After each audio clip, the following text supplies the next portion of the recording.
Hi friends, ഇന്ന് ഞാനൊരു ഒരപ്പത്തിൻ്റെ റെസിപ്പിയാണ് കാണിക്കാൻ പോകുന്നത്. നമുക്ക് എന്താണെന്നൊക്കെ നോക്കാം. അപ്പോൾ നമുക്ക് അതിന് വേണ്ടത് 1 കപ്പ് അരിപ്പൊടിയാണ്. വറുത്ത അരിപ്പൊടി, ഇടിയപ്പത്തിനൊക്കെ ഉണ്ടാക്കുന്ന വറുത്ത അരിപ്പൊടിയാണ് എടുത്തിരിക്കുന്നത്. പിന്നെ 300 ഗ്രാം ശർക്കര പാനിയാക്കി എടുത്തിട്ടുണ്ട്. പിന്നെ തേങ്ങാപ്പാലാണ്, 2 കപ്പ് കട്ടിയുള്ള തേങ്ങാപ്പാലാണ് എടുത്തിരിക്കുന്നത്. പിന്നെ നെയ്യ് എടുത്തിട്ടുണ്ട്. പിന്നെ കാഷ്യൂ നട്ട്സ് കുറച്ച് പൊടിച്ച് ചെറിയ പീസാക്കി വറുത്തിട്ടുണ്ട് നെയ്യിൽ. പിന്നെ 2 ചെറിയ സ്പൂൺ ഏലക്ക പൊടിച്ചതും കൂടിയാണ് എടുത്തിരിക്കുന്നത്. ഇത്രയും ഇൻഗ്രീഡിയൻസ് ആണ് വേണ്ടത്. ഇനി നമുക്ക് അടികട്ടിയുള്ള ഞാൻ ഒരു ഉരുളിയാണ് എടുത്തിരിക്കുന്നത്.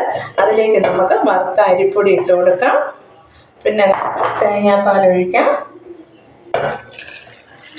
പിന്നെ നമുക്ക് ശർക്കര ഒഴിച്ചു കൊടുക്കാം.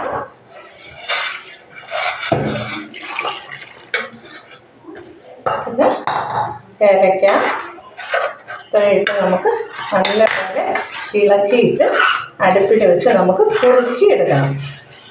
അടുപ്പത്ത് വെച്ച് നല്ലപോലെ കുറുക്കിയെടുക്കണം. ആദ്യം തീ കൂട്ടി വെച്ചിട്ട് ഒന്ന് ചൂടായി വരുമ്പോൾ തീ വളരെ സിമ്മാക്കി വെച്ച് വേണം കുറുക്കിയെടുക്കേണ്ടത്. ഇല്ലെങ്കിൽ അത് അടിയിൽ പിടിക്കാൻ സാധ്യതയുണ്ട്. നട്ട്സ് നമുക്ക് ഇട്ട് കൊടുക്കാം.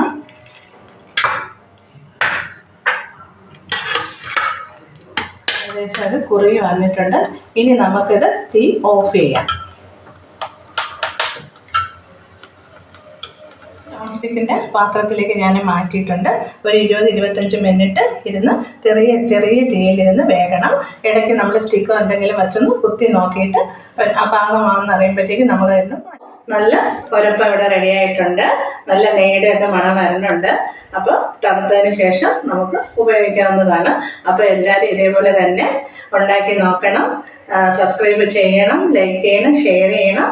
അടുത്തൊരു റെസിപ്പിയുമായി വരുന്നത് വരേക്കും ടാറ്റാ, ബൈ.